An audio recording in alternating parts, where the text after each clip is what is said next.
நற்றுணையாவது நமச்சிவாயவே. பெரிய புராணத்தில் நாயன்மார்கள் வரலாறு பார்த்துட்ருக்கோம். அந்த வகையில் இப்போ நம்ம பார்க்க போகிறது ஒரு நம்பி அப்பூதி அடிகளுக்கும் அடியேன் அப்படின்னு சுந்தரர் பாடின அப்பூதி அடிகள்.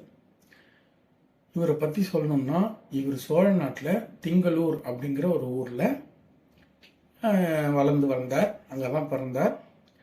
அவர் ஒரு வணிகம் செய்கிறவர், அதாவது ஒரு வியாபாரி. இந்த திங்களூர் நவகிரக கோயில்களில் சந்திரனுக்கான ஒரு கோயில். அந்த கோயிலில் என்னதான் சந்திரனுக்கான கோயிலாக இருந்தாலும் அந்த கோயிலில் முக்கியமான மூலவர் அப்படின்னு பார்த்தீங்கன்னா கைலாசநாதர். இவர் ஒரு வியாபாரி, நம்ம பூதியடிகள். இவர் என்ன பண்ணுறாருன்னா, நிறைய மக்களுக்கு தொண்டு செய்கிறார், சிவனடியார்களுக்கும் செய்கிறார். ஏன்னா அவர் ஒரு சிவபக்தர். இவர் என்ன பண்ணுறார் அப்படின்னா, மக்களுக்கு தொண்டு செஞ்சு வர்ற இந்த டைமில் திருநாவுக்கரசரை பற்றி கேள்விப்படுறார்.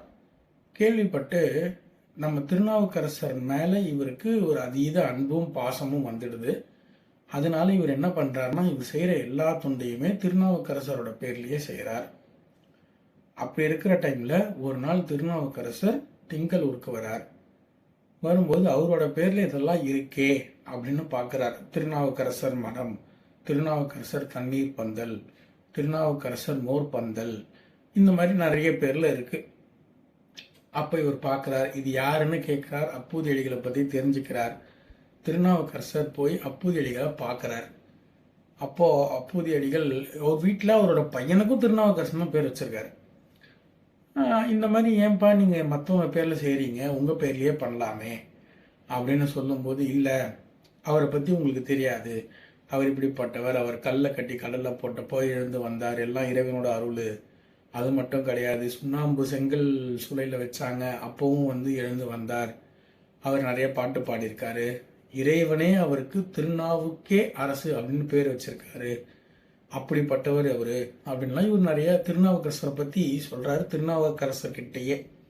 ஏன்னா இவர் திருநாவுக்கரசரை பற்றி கேள்விப்பட்டிருக்காரே தவிர அவரை நேரில் பார்க்கல.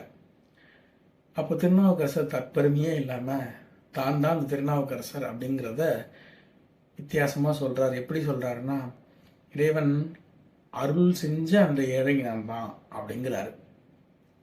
இவர் உடனே உள்ளே வர வச்சு சாப்பாடெல்லாம் போடணும் அப்படின்ற ஒரு எண்ணத்தில் கூப்பிடுறார். அவர் சொல்கிறார், நான் கோயிலுக்கு போயிட்டு வரேன்ப்பா, கண்டிப்பாக வரேன் அப்படின்ட்டு போகிறார். உடனே மனைவி மகன்லாம் கூப்பிட்டு தடபடலாம் செய்ய சொல்கிறார். சொல்லிட்டு இவர் வேலைகளை பார்க்குறார். அப்போது நம்ம நாவுக்கரசருக்காக மதிய உணவு படைக்கணுமேன்னு வாழை இலை எடுத்துட்டு வரப்போன அவரோட மகன் திருநாவுக்கரசு நாகம் தீண்டி உயிர் விட்டுறார். அப்போ உள்ள அவர் இலையை அம்மாட்ட கொடுத்துட்டு தான் உயிர் விடுறார். உள்ள அவங்க அம்மாட்ட சொல்றார், இந்த மாதிரி இந்த ஒரு விஷயம் தடப்பட வேண்டாம், அப்பருக்கு நீங்க செய்ய வேண்டியதை செய்யுங்க, அவர்கிட்ட அவரை நம்ம வீட்டில் சாப்பிட வைங்க, அது ஒரு பெரிய பாக்கியம் நமக்கு அப்படின்னு சொல்லிட்டு இறந்துடுறான். இந்த மனைவி அப்பூதி அடிகள்கிட்ட சொல்கிறாங்க. அவரும் சரி வேறு வழி இல்லைன்ட்டு பிளான் பண்ணுறாங்க.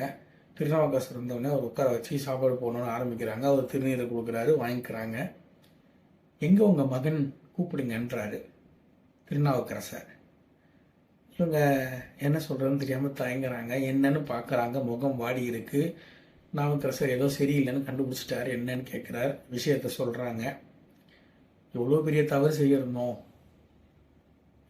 இது எப்படி சொல்கிறாருன்னா, இறந்தவங்க வீட்டில் என்னை சாப்பிட வச்சுட்டீங்க, நான் ஒரு சிவனடியார் அப்படிங்கிற எண்ணத்தில் அவர் சொல்லலை. எப்படி சொல்கிறாருன்னா, எனக்காக சாப்பாடு போக போய் ஒரு உயிர் போச்சே, என் மேல் இருக்கிற பக்தியால் நீங்கள் இப்படி பண்ணியிருக்கீங்களே அப்படின்னு சொல்கிறார். தூக்கிட்டு கோயிலுக்கு போகிறார், இறைவனை வேண்டார். 1 கொலாம் 2 கொலாம் 3 கொலாம் அப்படின்னு ஆரம்பிக்கிற 10 பதிகங்கள் பாடுறார். எந்த நாகம் தீண்டுச்சோ அந்த நாகமே விஷத்தை எடுத்து உயிர் கொடுக்குது. இப்படிப்பட்டவர் தான் நம்ம அப்பூதி அடிகள். அவர் என்ன பண்ணுறாருன்னா, திருநாவுக்கரசரோட பேரில் திரும்பியும் நிறைய தொண்டுகள் அப்படியே கண்டினியூ பண்ணி செஞ்சுட்டு வர்றார். அவரோட தலைமுறையும் அப்படியே செஞ்சுட்டு வருது. திருநாவுக்கரசரால் பேர் பெற்ற ஒரு அடியார் நம்ம அப்பூதி அடிகள். இன்னொரு நாயன்மாரை பற்றி இன்னொரு வீடியோவில் பார்க்கலாம்.